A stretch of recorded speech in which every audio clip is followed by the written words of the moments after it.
बिछड़ के hello friend, ये देखिए हम लोग खा लिए। ये देखो जियल गाड़ी, नहीं आज हम लोग एंजॉय कर रहे हैं, साथ में पापड़ भी लाए हैं।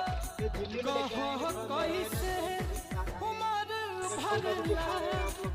सनम को ये हम लोग का पापड़ है, दिवाली में ढेर हो रहा है। रोवाता दिल बेचारा हो प्यार न दोबारा।